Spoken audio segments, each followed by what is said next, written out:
네, 안녕하세요 여러분, 반갑습니다. 저는 청주대학교 인공지능학과에 있는 노기섭 교수라고 합니다. 저를 이제 좀 아시죠? 요 강의까지 들어왔으면 저를 몇 번 만나본, 유튜브에서 만나본 경험이 있을 것 같기도 하고 또 아닐 수도 있겠다는 생각이 들어서 제 소개를 간단하게 하면, 저는 유튜브에서 소프트웨어 꼰대강이라는 채널을 운영하고 있고요. 딥러닝 관련된 주제를 가지고 또 주로 영상을 만들어서 올리고 있습니다. 오늘 할 거는 이제 디플로이먼트에 대해서 하는 건데, 이제 머리 식히는 과정? 요거라고 보시면 되겠습니다. 요 앞전에서 딥러닝 서비스 배포 관련해서 딥러닝 배포 서버를 만드는 걸 한번 했었는데요. 거기서 좀 더 재밌는 거, 딥러닝만 하면은 골치가 아프니까 골치 안 아픈 거로 그냥 생각 없이 해도 되는 거를 가지고 왔어요. 오늘 할 거는 뭐냐면 이제 서버 처리 상태를 모니터링 하는 거를 한번 만들어 보려고 해요. 일반적으로 프로그레스 바라고 하는데, 이게 상태가 이렇게 쭉 되면 얼마만큼 진행되는지로 이렇게 쭉 진척이 되는 게 있죠. 이거를 서버에서 얼만큼 작업하고 있는 건지를 사용자, 유저죠. 아니면 클라이언트라고 부르는데, 클라이언트에서 확인시켜 줄 수 있도록 하는 기능을 추가를 하려고 그래요. 이제 서버에 웹 서버는 있으니까 여기에 기능 확장을 하려고 합니다. 그래서 배포 서버를 구축을 해야 되는데요. 배포 서버 구축하는 거는 이전 강의를 참고하시면 되겠습니다. 딥러닝을 개발을 했을 때 어떤 식으로 배포를 할지 그 틀을 잡아 놓은 게 있거든요. 요 링크를 타고 들어가시면 됩니다. 링크 모든 강의 내용은 제가 소스 코드 전체 다 포함해서 깃허브에 다 올려놓고 있거든요. 여기서 요 PPT도 같이 PDF로 떠서 올려놓을 테니까 여기 클릭해 주셔가지고 가보시면은 제 사이트가 나옵니다. 그래서 요거를 그대로 카피하시면 돼요. 다만 가상환경 버추얼 ENV는 여러분들이 직접 가지고 계셔야 됩니다. 이전에 구축한 서버를 업그레이드 한번 해보도록 하겠습니다. 그 다음에 오리지널은 요 강의는 제가 직접 만든 건 아니고요. 요 강의를 준비하다 보니까 유튜브 검색을 해보니까 요거 프로그레스 바를 소켓 IO를 이용해서 하는데 클래스코 환경에서 하는 거를 강의를 한 동영상이 있더라고요. 여기 외국 사람인데 여기 링크 걸어놨으니까 여기도 관심 있으면 참고해서 보시면 좋을 것 같아요. 저 같은 경우에는 요거를 그냥 바로 쓰기 힘들어서 제 나름대로 좀 소스 코드를 여기저기 수정을 했거든요. 우리가 만든 서버가 있기 때문에 여기다 맞추려다 보니까 좀 소스 코드 구조가 달라졌어요. 그래서 기본 베이직을 보고 싶으면 요거를 보시면 되고, 이전에 있던 서버를 계속 저랑 같이 업그레이드 하는 작업을 같이 해보고 싶다, 그러면 제 강의를 따라오시면 되겠습니다. 여기 들어가면 git에서 git 클론 이렇게 하시는 거 아시죠? 그러면 소스 코드 전체를 통으로 여러분들 컴퓨터로 받을 수가 있죠. 아니면 zip 파일로 다운로드 받아서 여러분들 컴퓨터에 풀거나 이렇게 하시면 되겠습니다. 지난 강의에서는 제가 리눅스 서버에서 작업을 하는 거를 좀 추천을 드렸는데, 로컬에서 하셔도 됩니다. 그대로 카피해 가지고 여러분들 집에 있는 컴퓨터에서 해도 돼요. 상관없어요. 아니면 우분투 리눅스 환경에서 굳이 하고 싶다, 나는 리눅스 머신이 컴퓨터가 없는데, 그러면 도커를 사용해도 됩니다. 이런 것들은 좀 구글링 해보면 여러분들이 쉽게 알 수 있는 거라서 제가 별도로 강의는 안 할게요. 이것까지 하면은 이제 배가 산으로 가니까 우리가 목표하는 거는 좀 잘하는 거죠. 좀 멋있게 만드는 거, 그런 거를 해보고 싶은 거죠. 제가 이 강의를 준비하면서 공부했던 참고 자료들이에요. 플라스크 소켓 IO, 여기 플라스크 스크립트, 그 다음에 아리아가 뭔지, 그 다음에 이렇게 프로그레스 바를 좀 전에 설명했던 동영상이죠. 이거 등등 기타 등등 여러 가지 블로그가 있는데, 제가 대표적으로 공부했던 리소스들이에요. 레퍼런스들을 제가 여기다가 같이 제공을 해 드릴 테니까 자기주도 학습을 하고 싶은 분들은 이걸 한번 보시는 거를 추천을 드립니다. 자, 오늘 본격적으로 가면서 요거는 지난 시간에 웹서버, 배포 서버를 구축하면서 제가 선수 과목에 대해서 말씀드렸는데 요거는 다 그냥 틈틈이 찾아보시면 돼요. 수업 따라오면서. 다 알 수는 없어. 저도 다 몰라요. 유수라고 다 알겠어요? 그냥 그때그때 찾아보는 거야. 구글링 하면 다 답이 있으니까. 요거는 어느 정도 경험을 했다고 치고 오늘 추가되는 거는 어싱크로너스 프로세싱이라는 개념이 있으면 좋아요. 이런 거를 비동기 처리라고 하는데 줄여서 에이싱크 이렇게 부릅니다. 요거를 좀 적용을 할 거예요. 왜냐면 서버에서 작업하는 거를 동기식으로 하면 순차적으로 되기 때문에 뭐 잘 안 되는 경우가 많거든요. 요거 개념이 추가된다. 그래서 요 강의를 같이 따라오시면은 여러분들은 뭐를 알게 되는 거냐면 기본 웹서버 구축하는 지식하고 비동기 처리하는 것들을 어떤 파이썬 진영에서 어떤 라이브러리들을 써서 실제로 서버에 어떻게 구축하는지에 대한 개념을 잡게 되는 겁니다. 선수 과목이라고 제가 표현을 해놨는데 사실 몰라도 되죠. 그냥 저랑 따라가면서 하면 돼요. 왜냐 저도 몰랐으니까 구글링 하면서 찾아보면서 알게 된 거를 그냥 영상으로 정리하는 거예요. 따라올 수 있겠죠. 자, 딥러닝 서비스, 여러분들이 딥러닝 모델을 개발을 했어요. 모델을 개발하면 서비스를 해야 되죠. 그냥 니네가 혼자 돌릴 거야? 그건 아닐 거란 말이죠. 여러 사람이 쓸 수 있게 웹 환경, 인터넷 환경에 이제 태워놔야 되죠. 근데 웬만하면 이런 구조를 다 씁니다. 서버 클라이언트 구조를 쓰는데 클라이언트가 어떤 유저 데이터, 딥러닝에 대해서 말씀드리는 거예요. 어떤 데이터를 가지고 와서 서버한테 요청을 보내죠. 여긴 딥러닝이 있고. 그러면 요청을 이것 좀 뭐 어떻게 해주세요. 그러면 딥러닝에서 어떤 추론을 하겠죠.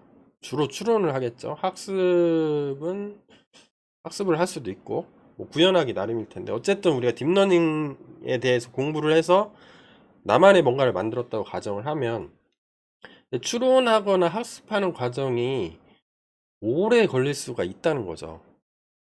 그러면 이걸 리스폰스로 클라이언트한테 이건 니컴 이거는 딥러닝 서버 오래 걸릴 수가 있는데 클라이언트 입장에선 답답한 거죠. 도대체 서버에서 무슨 작업하고 있는 거야? 시작된 거야? 끝난 거야? 얼마나 더 기다려야 되는 거야?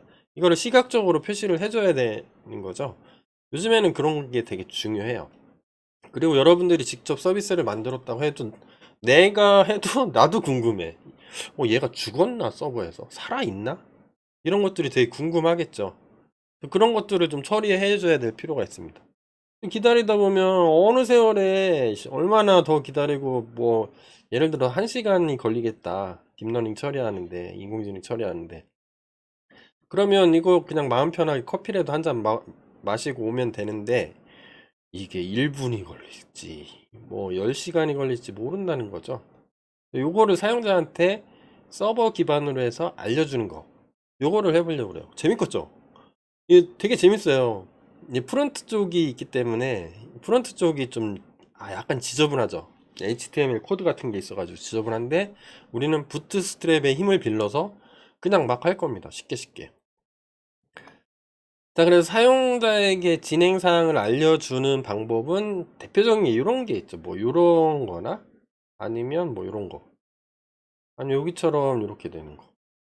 제가 구글링 해보니까 GIF 파일들이 많이 있어가지고 그래서 그냥 제가 카피해 나왔습니다. 막 저작권 문제가 있는지 모르겠는데 또 이런데 보면은 뭐 이렇게 쭉 가죠. 그러면 내가 얼마 정도 하고 있구나.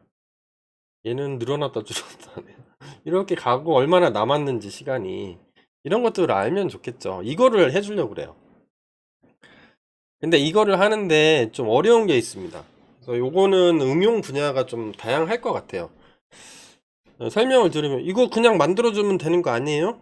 라고 하는데 그게 의외로 간단치가 않아요. 저도 간단할 거라고 생각하고 그냥 하루면 동영상 강의 다 만들겠네 하고 시작했다가 야 이거 부수 기술, 보조 기술인데 딥러닝 하는 사람들한테 여기 야 이런 것까지 뭐 이렇게 생각이 들더라고요. 그 중에 제일 어려운 포인트는 뭐냐면 이런 서버 구조에서 리퀘스트를 보내고 추론하고 리스폰스를 보내오는데 일반적으로는 서버는 클라이언트 요청이 있을 때만 답을 해주죠. 서버는 어떤 여러분들이 크롬 이런 거를 켠 다음에 뭐 네이버 닷컴 치고 엔터 치지 않는 이상은 아무 일도 안 해요. 리퀘스트가 와야 돼. 안 오면 안 해. 근데 얘는 뭐죠? 얘 답을 해줘야 되는 거죠. 얘는 한번 딥러닝 뭐 데이터를 하나 가져왔어요. 음성 데이터를 잔뜩 가져오고 얘를 글자로 바꿔주세요. 음성이 뭐 1시간 분량이야. 그럼 딱 제출하기 클릭하면 한번 가면은 여기서 처리가 시작되죠. 그 다음부터 계속 클릭하면서 뭐 10초 간격으로 계속 클릭하면서 지금 얼마나 됐는지 알려주세요, 알려주세요 이렇게 하진 않는다는 거죠, 사용자들이. 그러면 클라이언트는 요청을 보내지 않기 때문에 서버의 처리 상태를 지속적으로 알 수가 없지만 알고 싶은 거죠. 이렇게 알고 싶은 거죠. 이거 어떻게 할까? 재밌지 않을까요? 네, 그래서 제일 중요한 티피컬 포인트를 계속 얘기하면 이런 거죠. 이렇게 좀 전에 리퀘스트가 오고 리스폰스가 오는데 클라이언트는 한 번만 보내. 근데 얘는 원래대로 서버 클라이언트 구조면 뭐 1시간이 걸린다고 하면 1시간 동안 아무 답변을 안 주다가 1시간 지난 후에 알려주는 거죠. 그리고 또 다른 문제는 또 뭐냐면 예를 들어서 여기 A라는 사람이 있고 B라는 사람이 있고 뭐 C라는 사람이 있고 뭐 D라는 사람이 있으면 각각이 서로 다른 거죠. 다른 사람이 요청을 보내면 각각 서로 다르게 진척 사항이 틀릴 거란 말이죠. 그럼 서로 다른 정보를 알려줘야 되는 거죠. 분산 처리는 아니죠. 그러니까 뭐 이게 잘못 코딩하면 모든 사람들이 접속해 있는 모든 사람들이 똑같이 올라가는 거예요. 이게 크기가 그렇게 되면 안 되는 거죠. 그래서 모두 별도로 세션 관리하는 것처럼 아니면 커넥션 관리하는 것처럼 해줘야 되는 거죠. 야, 이거 어떻게 하지? 아니면 이런 것도 있을 거예요. 한 사람이 크롬 브라우저를 하나 띄우고 창을 여러 개 띄울 수가 있죠. 창 안에서도 탭을 여러 개 띄울 수가 있고 여기서 보내고 여기서 보내고 여기서 보내면 각각 달라야 되죠. 서로 다르게 표시를 해줘야 돼. 지금 얼만큼 되는지. 그런 것들이 되게 재미있더라고 보니까. 그거를 어떻게 할지 한번 살펴보도록 하겠습니다. 여러 가지 솔루션들이 있는데 가장 대표적인 솔루션은 뭐 이런 걸 겁니다. 이제 폴링이라고 하는 건데 폴링은 뭐냐면 내가 어떤 상태를 주기적으로 업데이트하는 작업을 폴링이라고 부릅니다. 우리는 웹 브라우저를 쓰기 때문에 웹 브라우저는 HTTP라는 프로토콜을 씁니다. 프로토콜은 약속이죠. 통신을 할 때, 야, 보낼 땐 어떻게 보내고 받을 땐 어떻게 받기로 하자.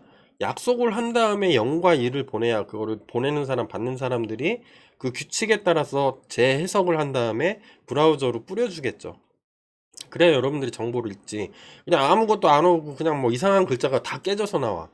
이렇게 내면 안 되니까.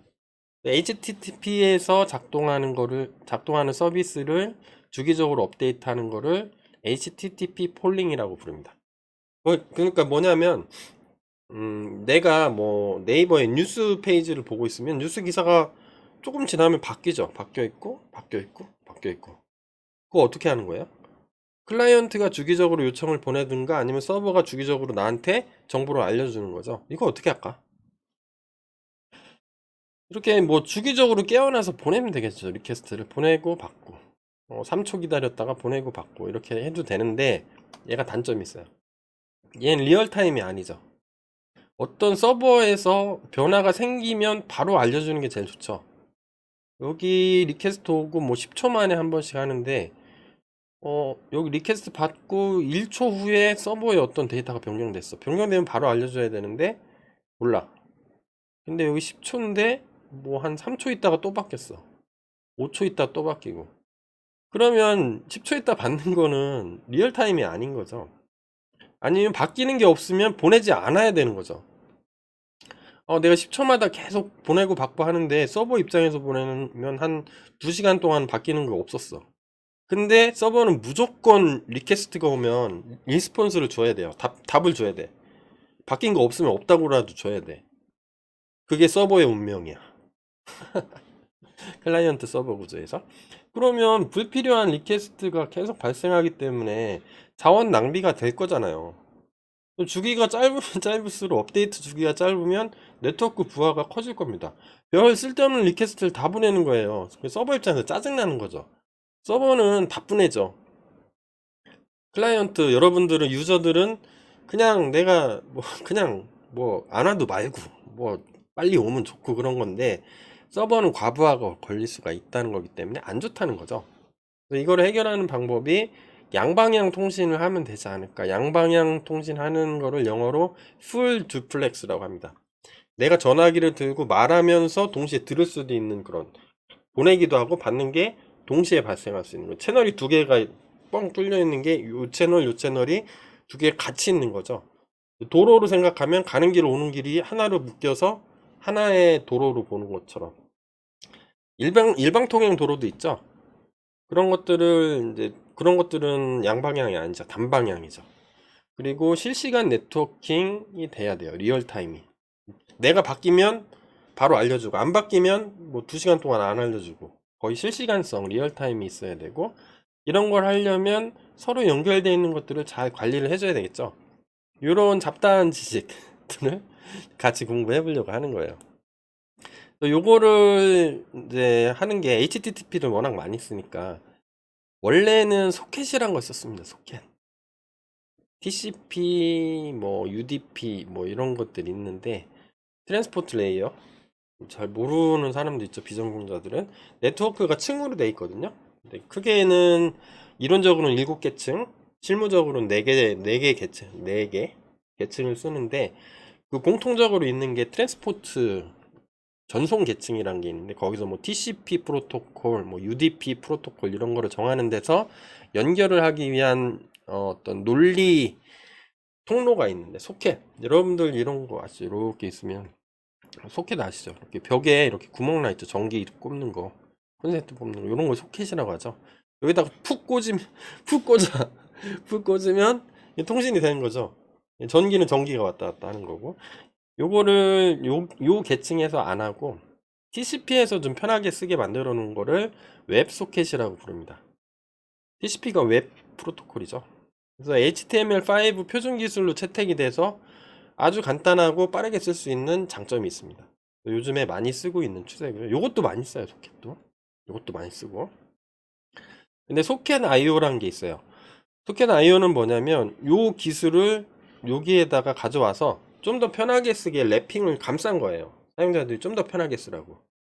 원래 표준 기술은 약간 좀 딱딱하죠. 학교에서 제가 저 수업을 하면 약간 좀 딱딱하겠죠.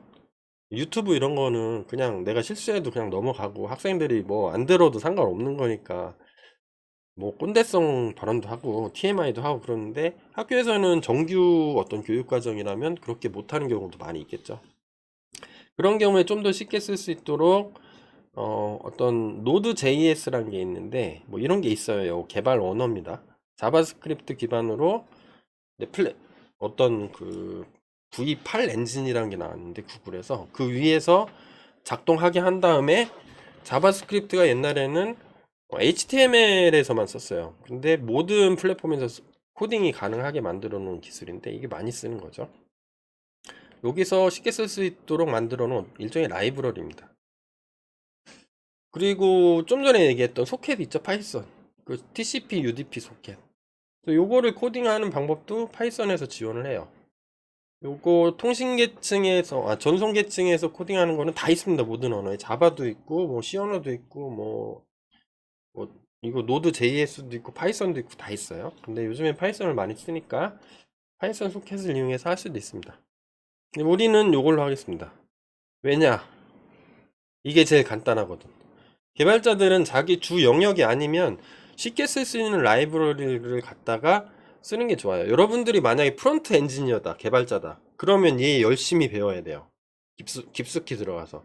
제 대부분의 강의들은 프론트 개발자를 타겟으로 하는 강의는 아니기 때문에 어떻게 하면 쉽게 쓸 수 있는가. 그거를 고민하다 보니까 저는 요 socket.io라는 라이브러리를 임포트해서 쓰는 거로 하겠습니다. 자, 그래서 우리는 어떻게 어택할 건지, 요런 모든 기능들을 어떻게 구현할 건지를 말씀드리면, 딥러닝 애플리케이션을 가지고 있는 웹 서비스가 있다고 할 때, 프론트와 백엔드로 구분할 수가 있죠. 얘는 사용자가 접속할 웹 브라우저가 되는 거고, 얘는 여러분들의 우리의 서버, 딥러닝 서버가 되는 거죠. 그러면 이런 기술들을 가지고 하고, 요거까지는 지난 시간에 했던 거고, 요게 추가되는 겁니다, 하나가. 그리고 파이썬하고 플라스크를 가지고 서버를 만들었는데, 여기서 하나 추가되는 게 이 플라스크를 이용을 해서 비동기 프로세싱을 하는 게 하나가 더 추가되는 거예요. 지난 강의에 보면은 그 소스 코드가 다 통으로 있으니까 그걸 통으로 카피해 보시면 돼요. 거기서 일부만 수정을 할 겁니다. 다 수정한 것도 아니고 제 빅픽처가 그거죠. 점점 더 가면서 좀 더 풍성하고 많은 기능을 갖는 서비스 배포 시스템을 만드는 게 목표이기 때문에 새로 처음부터 다 코딩하지 않을 거예요. 요거는 지난 그 시리즈에서 한 건데, 배포 서버 구축하는 시리즈에서 한 건데, 요거는 다 돼 있어요. 프론트가. 근데 요것만 넣고 싶은 거죠. 요 프로그레스 바를 넣고 싶은 거예요. 이렇게. 분석 요청 클릭하면 쭉 해서 다 간 다음에 이게 다 끝나면 클릭하는 순간 얘가 나타나고 얘가 100%가 되면 얘 사라지고 얘가 나타나. 분석 결과. 서버 결과가 나타나도록 이렇게 한번 해볼 생각입니다. 자, 그래서 여기까지가 있는 이론이고, 이제 차근차근 지난번 소스 코드를 손을 대가면서 디펜던시 설치부터 하고, 설정 약간 바꿔주고, 요게 들어가니까 HTML도 조금 바꿔줘야 되겠죠? HTML도 바꿔주고, 컨트롤러, 이제 플라스크에서는 뷰라고 부르는데, 뷰에 대한 코딩도 바꿔가면서 차근차근 설명해 가면서 우리 한번 배워보도록 하겠습니다. 자, 이론 소개는 여기까지 하고요. 다음 강의에 계속 이어서 하도록 하겠습니다. 따라올 거죠? 네.